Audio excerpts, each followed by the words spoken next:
A global cyber alliance is taking flight. From the Vatican to Silicon Valley, governments, AI pioneers, and defense leaders are joining forces.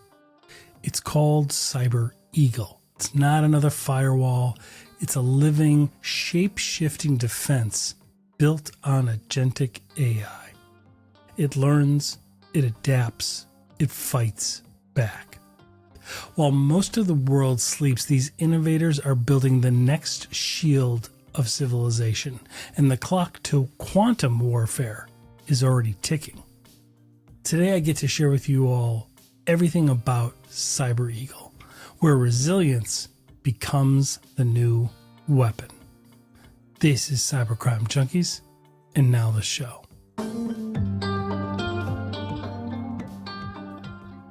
All right, well, welcome everybody to Cybercrime Junkies. I am your host, David Mauro, and I'm joined today by two leaders at the forefront of one of the boldest moves we've seen in cybersecurity on the planet.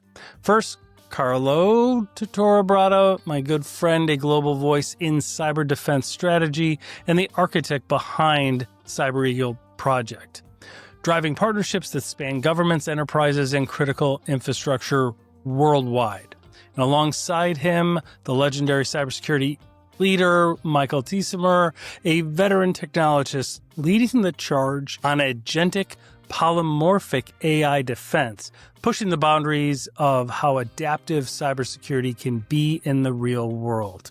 Together, they're building what has been called the world's largest intelligent cybersecurity center of excellence. And today we're unpacking what it really means for the future of resilience. Gentlemen, welcome to the studio. I'm honored to have you both. Thank you, Dave. It's such a pleasure to come back. It always feels like home. You're welcome. Home. Feels like home.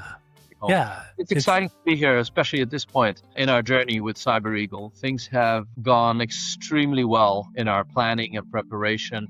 And as Michael put it the other day, we're really sitting atop a rocket that's just about to take off in an incredible way. Yeah. So for people that don't know it yet. So let's set the stage. So the vision for Cyber Eagle project, what is it? Because I know, but I don't want to make assumptions, and our listeners may not know. We had a panel discussion earlier that covered it, but it was before it was really in the embryonic stages at that time, and it's really developed phenomenally. And I'm so excited for you guys and everybody involved. Tell us about the vision. Tell us about the need that you saw and the void globally that you saw. Yeah. I'll tell you about the genesis of how it came about, because for those that don't know, it might be interesting to see how and why we put so much effort into this. And then Michael has been very much the architect of this incredible vision that we have in terms of polymorphic autonomous cyber defense, which is really the heart and soul of where we're going with a program. The reason Cyber Eagle came about, it came about a number of years ago. So the background to myself, for those that don't know me that too well, I've had a parallel background. I've had one pillar of my life has always been in corporate business, in technology, particularly cybersecurity, and generally on the go-to-market side. So that's kind of been my angle. And the go-to-market implies partnerships and alliances. So I've always been a believer in partnerships and alliances. At the same time, I've had two other pillars in my life that followed me right through. One is the United Nations, where I had the chance to be mentored by two United Nations Secretary Generals, Kofi Annan, who I knew very well as a family friend even, and previous to that, Boutros Ghali. They were very inspiring sources for me. And the United Nations is a phenomenal organization, and it can be justifiably criticized. But it's also doing some really good work, also in standardization, also in aligning AI in a positive way, and even looking at those crossroads there, the convergence of AI and cybersecurity. So they're a very worthwhile partner, and I love them to bits. And the other pillar in my life has been the World Economic Forum, where I participated as a subject matter expert on technology innovation for a number of years. So at a certain point in time, my colleagues and I decided to put together a think tank the Tortora Brayda Institute for AI and Cybersecurity. Suddenly, I found myself surrounded by technology luminaries, leaders in industry like Michael, like many others that we actually have now within Cyber Eagle. The purpose of the think tank was to create a round table to bring together the US government and US enterprises, and not just the big usual ones that sit at the table like Google and Microsoft and AWS. I've always felt that there's so much innovation in the US, especially in AI, especially in cybersecurity. And all of these vibrant communities in Silicon Valley, in DC, in Huntsville, Alabama, in Texas, everywhere across the United States, have never really been consulted properly. They're so I wanted to bring these two things together. I always saw federal cyber strategies not get implemented at the end of the day in a way that was tangibly helpful for industry, right? So the motive behind the think tank was to create this togetherness, to bring this roundtable, to create these alliances, these partnerships, to have a private-public partnership roundtable. On the back of that, we created the National AI and Cybersecurity Information Sharing and Analysis Organization that Michael led as the executive director. And one of the projects that we discussed at length was how do we protect critical infrastructure, especially now in the age of AI. And so the idea sprung about 4 years ago that, one of the things that we ought to do is to not just talk about it, but actually take action. The feeling was that federal strategy after federal strategy, good ideas were being put out, but at the end of the day, critical infrastructure still remained critically vulnerable, right? And Absolutely. And for the listeners, when we think of critical infrastructure, right, most people think of large segments, right? Massive logistics, massive grids, things like that. But it really boils down to your local water treatment plant and some of the things that many of us, not just in the U.S., but across the globe, are actually may know people there or have personal engagement with on a monthly or weekly basis, right? I mean, it really gets into the things that allow us to function in our daily lives. It's a vast industry that we depend on for our lives, right? As you point out, if the local water treatment plant gets hijacked, we're all in trouble. People die. And so we cannot take these risks anymore, especially not with the geopolitical volatility that we're facing today. And so we thought, and listened to General Nakasone at the time, the chief of U.S. Cyber Command. I've listened to some of the leaders at MITRE saying, we can't sleep at night because the big guys, they get the attention and they come and spend the millions here at MITRE on simulations, but everybody else doesn't. And then I thought, well, you're right. Everybody else doesn't. How many everybody else's are there? I counted them. There's 1.2 million companies in the United States and its NATO allies that are part of critical infrastructure. And that's not counting the companies that are below 100 employees. That's not counting that. So it's 1.2 million organizations that are part of critical infrastructure. And that doesn't include the ones with less than 100 employees. Yes, correct. Otherwise, that is significant. That's significant. And within these 1.2 million companies, you have, for example, the example I often quote is, let's say there's an ethanol company that makes, alcohol swabs for operations in hospitals that is based out of Nevada or Sacramento or something like that supplies the local hospitals. Well, if Procter & Gamble goes down, if Johnson & Johnson goes down and, the big firms are unable to supply locally, how do people do operations in a situation of emergency? The little guys are important, and now we are at the point, I call it the age of compression, where everything is happening faster. Geopolitical tremors on one part of the world have repercussions right across. And I'm not saying that the whole thing will come tumbling down, but the risk now is greater than ever because of this effect, because AI is speeding everything up. We don't know what's going to happen when it happens. And when it happens, it's going to hurt.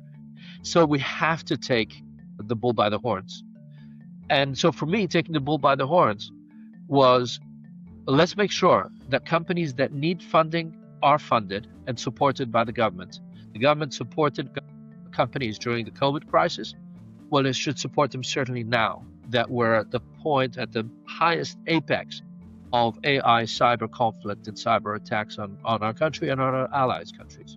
So we need to consider that. Secondly, a lot of these smaller companies don't necessarily have the structure or the threat analysts in the team because Right. it has been part of the culture, it hasn't been part of the budget, right? Correct. Yep. There's a lot that needs to be done in order to support and elevate the cybersecurity posture. And the only way to do it is to force the hand. So it's to negotiate with government in the United States, with the allies, find pockets of budget, move these pockets of budgets to where they're actually needed, support companies in getting budget if they need it.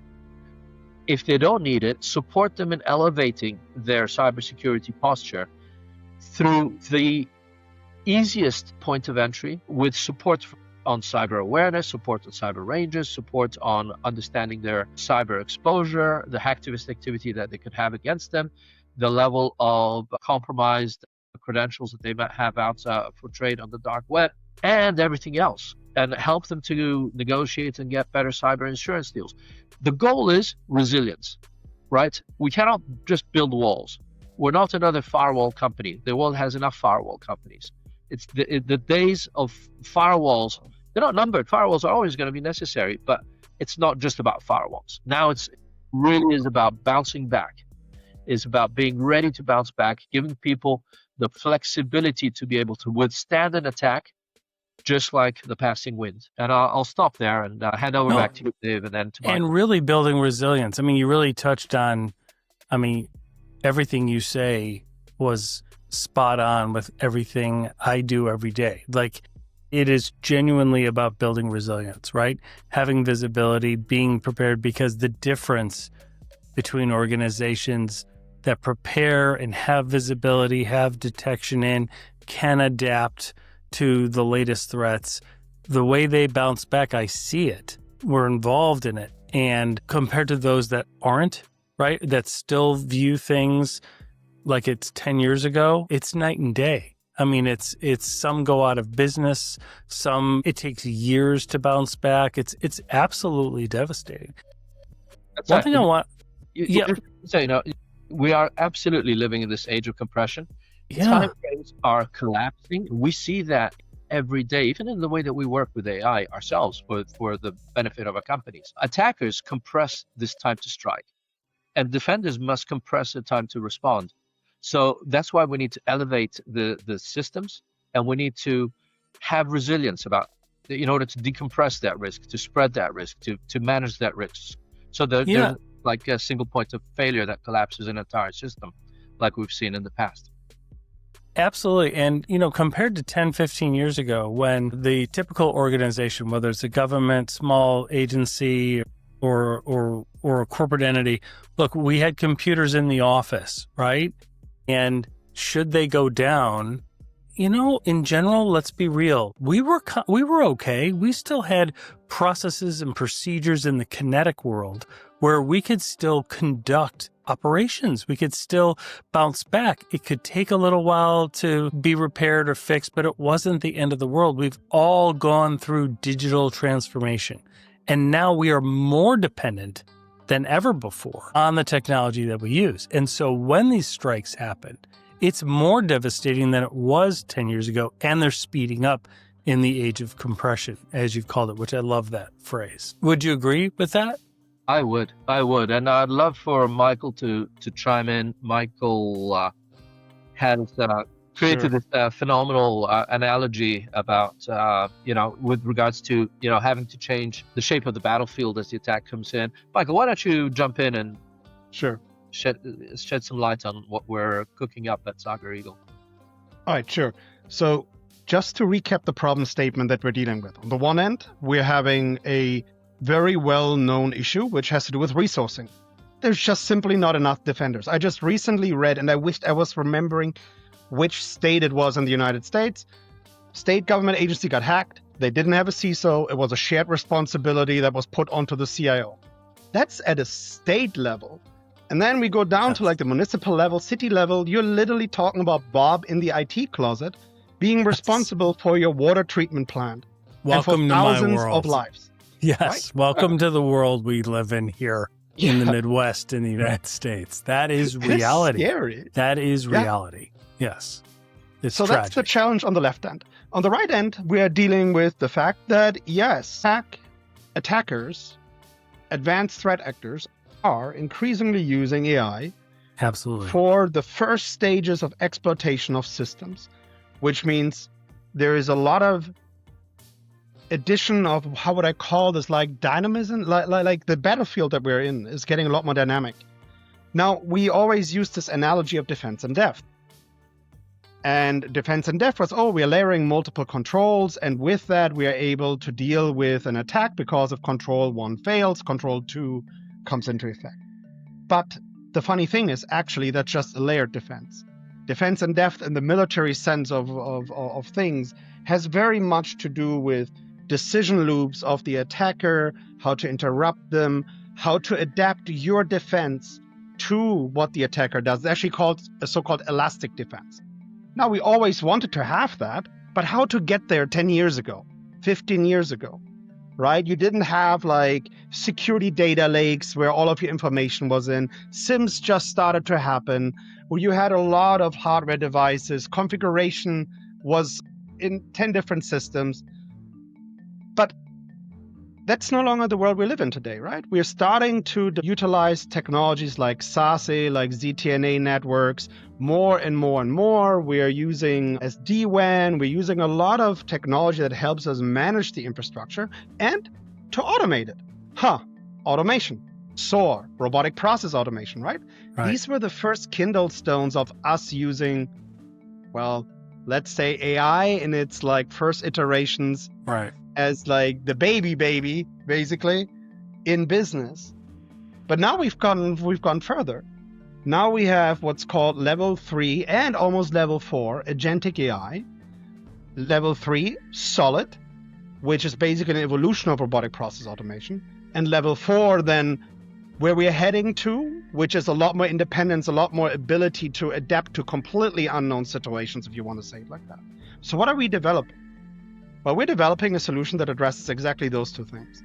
Imagine your environment, your security posture can adapt to the attacker's actions in real time. Now, imagine it can go and take the data from we're calling them sensor sources. Your sensor source could be an EDR. It could be kind of anything that you have. It takes that, it adapts in real time, but it also uses it to gain more intelligence about the attacker, which is something that we're getting a lot of interest in terms of the Hackback Act is becoming a topic again. We have the letters of marque that might be coming. There's a lot of talk in government circles that I'm seeing where people are really excited about this and are looking for solutions for that. So it enables us to A, create a defense that shifts dynamically based on the attacker's actions, that predicts the attacker's actions as well, but B, also enables the offense. And by the way, that's the funny thing here. In the historic example, defense and depth, it was always meant as a defense that enables the counterattack. Well, we are putting the playing pieces in place to actually enable all of this. And that is one aspect, one pillar of the Cyber Eagle platform is. There's more than that even.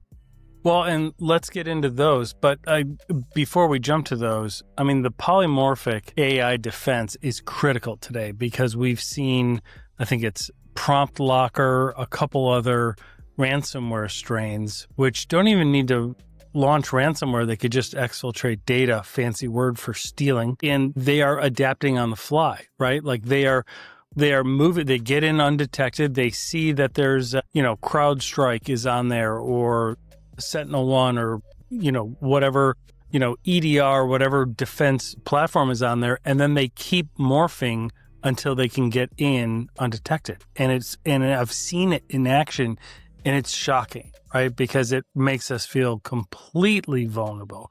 But having polymorphic AI in the defense can adapt and match that. And that to me is a great leveler. Yeah. I mean, in reality, let's go and fast forward from 2 years from now. based on what we see on the attacker side, what's happening, there is no chance that your static defense, which is what the current understanding of defense in depth was, this layered defense, can survive that. And you will not be able to manually adjust it quickly enough when on the other end you're having adaptive malware, adaptive polymorphic malware, and not like the 1990s or early 2000s definition of that, where it's just the encryption keys that are morphing, but no, actually it's developing exploits on the fly. It's finding ways to move laterally, to escalate privileges, and it's adapting what it's doing in real time. You have to match that with the same decision cycle. Now, for military people, that is very well understood. If my enemy is able to make decisions faster and better than I can, then that's it for me, basically, because they will find out how to chop us up after they've analyzed it. That's what they're doing to your environment. Yeah, it's the theory. It's the national security defense theory of like détente, right? The arms race from the 80s and 90s. Absolutely. Yeah. Yeah, it's absolutely brilliant. So where is this in the development stage? Have we demoed it, executed it? Where are you guys at? Let me just describe the product in a nutshell in terms of where it's at. The pinnacle is the polymorphic autonomous cyber defense, but that sits on a stable of agentic AI, orchestrated agentic AI. So going back to the levels that Michael was describing, we're actually pushing the cyber world from a level 3 capability. So there's a few companies that have agentic capabilities, and most of them are at level 3. We're pushing that to level 4 with a view to taking it really to level 5. Level 5 is the highest realistic achievable level in about 12 months' time. Within that, within our stable, we'll have a number of different specialized agents. So one, for example, will be specialized on deep fakes, on detecting deep fakes on video, on detecting deep fakes on documentation of voice. One will be specialized on social engineering and detecting social engineering, preventing social engineering. One will be focused on cloud security, one on dark web exposure, etc. So all of these, we are building 13 patent families, 7 of which are proprietary agentic developments, 6 of which are tied OEM developments in partnership with other firms. And so 7 plus 6, and the other 6 that are proprietary so 13 are proprietary in total. The other 6 are quantum related, really looking at the cutting edge of what quantum can do within the world of cybersecurity, even going beyond the concept of PQC. So that's a stable of agents. They are designed to be able to provide that polymorphic orchestration. Below that, there's a command nexus. Within the command nexus, as you go into the command nexus, you have the ability to engage the different agents. You have the ability to see the updates on your cyber awareness, cyber assessments, and where your weaknesses are. The AI, what you need to worry about, what you need to think about patching, where you need to focus, and whether you need some new technology as well. Because it may well be that our agentic AI will say, well, you need a better. You need. Right. Yeah. Exactly. Getting back to the basics, right? But it will be able to assess it and then advise accordingly. Take you into our intelligent marketplace, pull out the right solution like the rabbit out of the hat. And on the one hand, show you the product that you need. And on the other hand, if you're eligible for it, it will take you through the funding navigator where you can actually get funded to be able to acquire that technology. Depending on where the organization sits, right, there very well might be grants or other vast discounts, things like that are available to them. Correct. And this marketplace is going to be something that will enhance the work of the orchestrated agentic AI, but it will also be a marketplace that you can enter from the side as you would enter, let's say, a distributor marketplace or Amazon for that matter, right? But it's going to become the biggest cybersecurity marketplace in the world. There's no question and no doubt about that. And the reason I can say that with confidence is that over the last few years, we've done nothing but work the cyber diplomacy channels. Cyber diplomacy is now led by Kelvin Coleman. former executive director at the White House for cybersecurity during both the Obama administration and George Bush Jr. administration. He's a phenomenal friend and a great diplomat. And he and Michael and myself and other members of the senior leadership team have been engaged with not only at the domestic level in the United States, but also overseas with our allies in the Baltics, in Western Europe. And we've been working at getting agreement in principle to collaborate in the same way and to provide companies with this kind of cyber resilience. And this is where it gets really interesting, is that Cyber Eagle has developed in such a way that it can actually be deployed in foreign allied countries as a sovereign entity in its own right. So yeah, explain that, because one of my questions in follow-up to what you just said was, when engaging governments or public entities, how do you ensure sovereignty of data, while also enabling cross-border data sharing, things like that, intelligence sharing? Yeah. So certainly on the data side needs to remain sovereign. The systems need to be sovereign, and also the preferred suppliers in different allied countries need to be sovereign and preferred by those governments.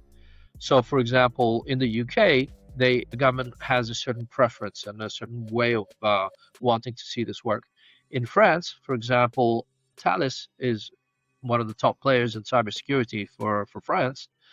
And so they would be integral to the marketplace, and potentially also integral in the actual deployment of Cyber Eagle as a vehicle in France, because Cyber Eagle in France would be majority owned by French institutions, with the IP assigned from our Swiss association, from our Swiss IP holding group.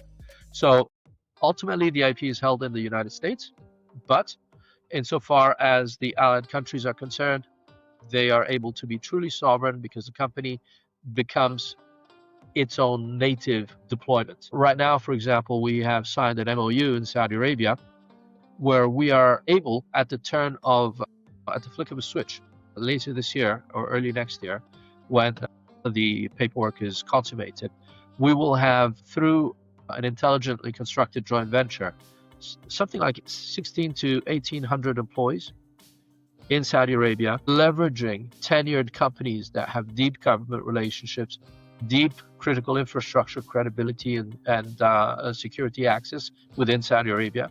And so therefore, Cyber Eagle will be the natural choice in Saudi Arabia, because it will have a sovereign market with companies that are acceptable. It'll be provided for in a sovereign manner. And of course, it checks all the boxes insofar as national procurement, like federal procurement, and legislation like GDPR, the EU AI legislation. Protecting privacy. So you're really building a brand new channel, right? You are building a cybersecurity, fully compliant channel that is global. So you will have all the different sovereign nations, the organizations, critical infrastructure within each that will be able to enter this channel and then select, get assessed, identify gaps, and be able to select tools and tool sets and platforms that can benefit them in a compliant manner. It has to be, especially now. And going back to the terminology of before, the age of compression. The age of compression is creating this need at every country level to really be self-sufficient and independent and sovereign in its own right. So even a Goliath like Microsoft deploys Azure in France also as a French version of Azure. Correct.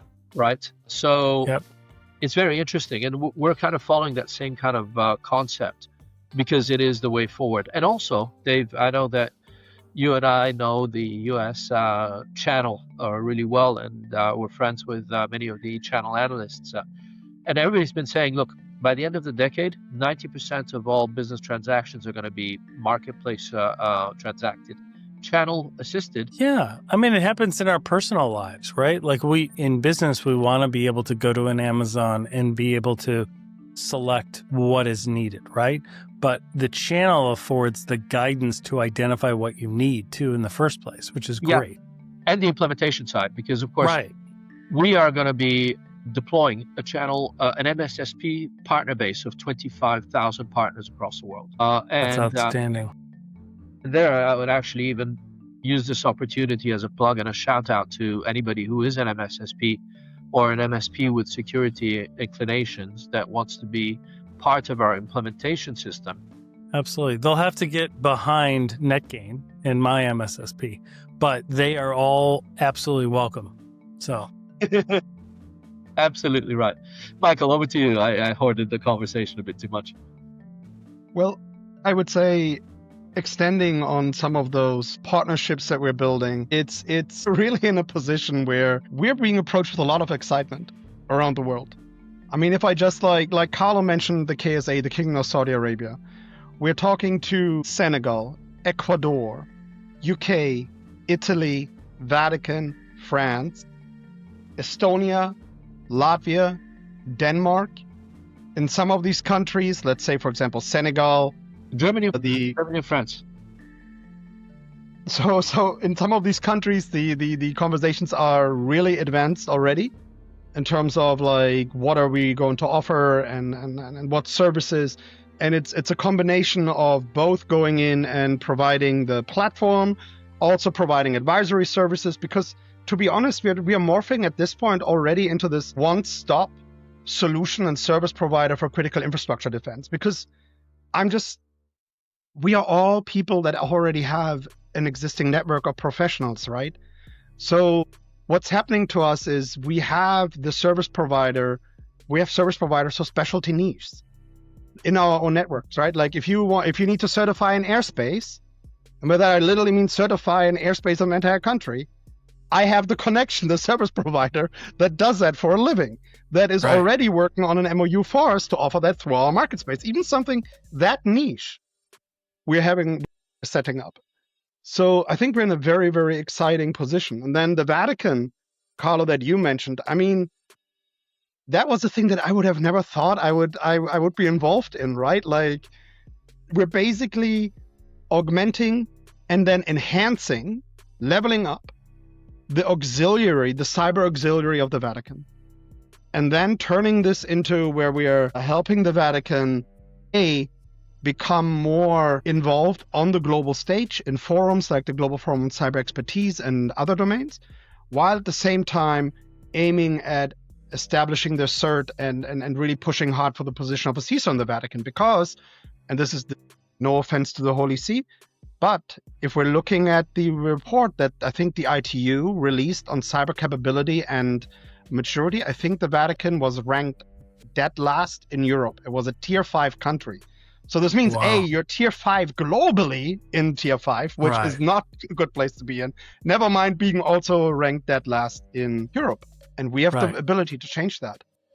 Yeah. Absolutely. And then we don't have, time won't permit us today to go into the whole development in quantum, right? Because that is proceeding faster than anybody really anticipated. It's always been kind of a dream or a nightmare or something far off in the distance. But with latest developments, what can you guys share? And by the way, for listeners, we're going to have links to Cyber Eagle, etc. You got a phenomenal website where agentic AI picks up right as soon as you reach it. It's really cool. But you have a whole quantum section there for quantum safety. Can you just high level kind of walk us through what your vision is and what you're working on there? Yeah, I'll jump in and just give you the very, very high level, and Michael can do some more technical drill downs if he wishes. What I wanted to say is, as we have been developing at such a pace and in such a unexpected way, people have been comparing us to Palantir in some respects. Mm-hmm. And in a way, we are like Palantir, but democratized for the masses. So whereas Palantir really focuses on some really large government contracts, we bring sovereign grade cybersecurity to the small and medium business through MSSPs and selected VARs and so on. So the positioning is different, but similar to Palantir, they have the Foundry, we have Eagle X Labs. And Eagle X Labs is where we do special projects and where we will be doing also special classified work. We're acquiring a company that is in that space, which has all the appropriate clearances, which will enable us to boost that part of the business in the United States.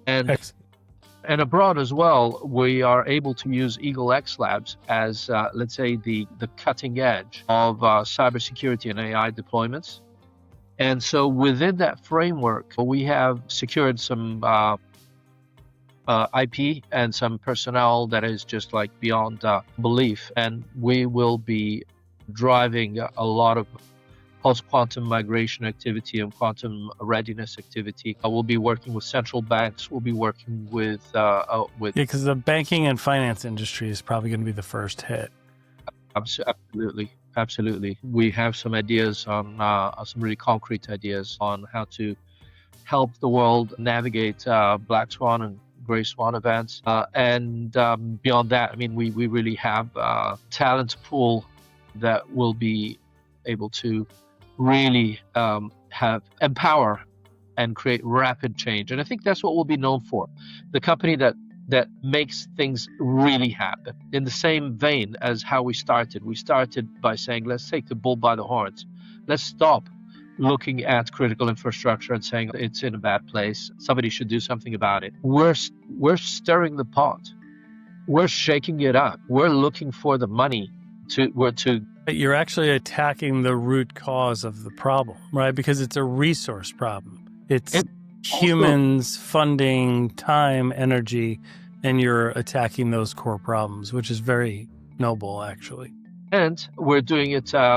We're doing it in alignment with the United States goals and objectives, and in alignment with its diplomatic capabilities. So we're leveraging the U.S. Diplomatic networks around the world, working with the U.S. diplomatic structures, including the American Chambers of Commerce, etc., to deploy in a vast and I'm not going to say aggressive, but determined, resolute. That's the word. Persistent. Yes. Resolute. Absolutely. Yeah. So the polymorphic AI, which we started talking about, is that the Spartan AI? Is that what you guys are calling it? Spartan is the onboarding agent that looks after the client. The onboarding agent. Okay. And then the polymorphic AI defense, does that have a name, or is it just part of the Cyber Eagle? For the moment, it's codenamed Shapeshifter. Oh, okay. Fantastic. Have you been able to do any sandboxing? I'm just thinking, I would love to see it someday where it is sandboxing against, some polymorphic ransomware code or something like that. I mean, the polymorphic ransomware code is really just brand new, so I'm sure all of this is still brand new. But do you envision being able to say, here's how it works and here's a demo of it? It's still a little bit down the line, but we've got the first class team working on it. Yeah, that's fantastic. We will be, it's a race. There's many companies that are racing towards it. I don't know if we'll be the first to cross the finish line, but we'll be there amongst the first. Maybe we will be the first. All right. Regardless, yours comes with more. It's not just a tool. That's not what we're talking about, right? Like it is an entire channel. It is an entire ecosystem that addresses the core problem, which is the resources, the time, the money, etc. And so being able to help them through your channel and being able to connect to the right people for funding, that's critical. Yeah, exactly. Michael, what do you think? What makes you excited about the product development and the shape that it's taking? What makes me excited are the people that work for us. I mean, let's start with that. A tool is a tool. Technology is technology. Right. It innovates. It's being pushed forward. But none of this is going to work out if you don't have the right team. And I'm looking at the people that have joined us, and it's like on the government sector, very important people like Kelvin Coleman and other individuals. Everybody is a name. Everybody has, gone through the trial of fire, and they've done that. Yes. And the tech world, like we got people from some of the biggest brand name cybersecurity companies in the world that have decided We want to be involved in building this. Like, I want to do this instead of pulling $1 million plus at the company I shall not name right now. Right? That is exciting when all of these people come together united because they see what the impact of this can be. When we're talking about not just selling somebody a product, but actually trying to address this as our mission, the very root causes of what has always plagued cyber defense and critical infrastructure protection. Absolutely. That's my primary thing, the people. The second thing is, I've been like charting out, architecting, like thinking about Polymorphic for such a long while, and to finally have the pieces in my hands to make what was, to be honest, probably like in 2011 a pipe dream, right? Right. It was so far away. Yeah. To make that actually happen is incredibly exciting for me. Like, to actually get to this shape-shifting environment that turns into your attacker's worst nightmare, that gives me a little bit of personal joy. So very excited about this as well. Well, and you guys have surrounded yourself with some pretty smart people, Lucian Niemeyer and Kevin Coleman. Sidney Guerrero. These are brilliant minds. So yep. Yeah, Dan Van Veg, phenomenal, incredibly deeply connected, a real hardcore CISO type characters right across. So and on the commercial side, we've got a superb team. We're going international. We've seeded the world now. We have embryonic organizations growing out of the UK, out of the Middle East. There's a lot of activity, really, and a lot of demand.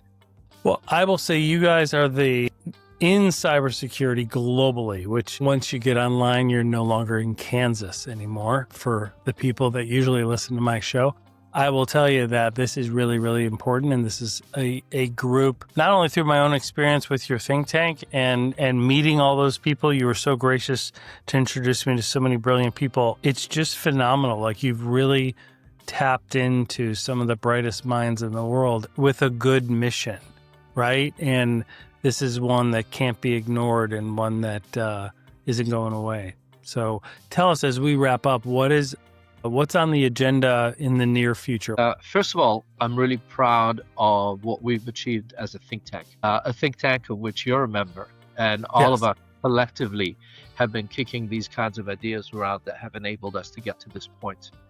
Cyber Eagle is going to be a massive multi-billion-dollar company. We already are de facto. We've been part of the Microsoft Unicorn program already for a year. We are tied with NVIDIA. We have some great development capabilities. But I'm very proud of the fact that it's a think tank project. And I'm also proud of the fact that the think tank keeps on deploying nice new projects. And there's always something exciting happening, international collaborations, making the world, what we say within the think tank, we say that we're making the world both better and safer. So the better side is through the AI and using AI for good purposes, and safer through these initiatives that we have in cybersecurity.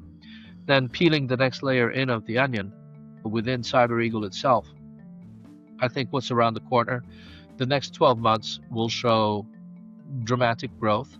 It will show the consummation and incarnation of Cyber Eagle companies in multiple geographies. We will have some incredible partners. So the companies that we're partnering with are going to be companies that are really well known within defense and cybersecurity. And they will be stakeholders like us in their own countries. And that goes a long way. That really matters. That gives us enormous foothold and ability to really help critical infrastructure, wherever it may be, to be safer from cyber attacks. And ultimately, I think that's the biggest, the most exciting thing, is that this is a value and a purpose-driven activity. We're going to be saving people from being crippled by cyber criminals. So that's what keeps us really motivated, right? We do a lot with social engineering defense, AI deepfakes. We have tested literally over 200 different AI deepfake platforms. We have samples when we go out and we do public speaking, and we have the AI awareness, security awareness trainings that we always run. We always demonstrate deepfakes because people can't believe it. Like, it is literally undetectable by the human eye.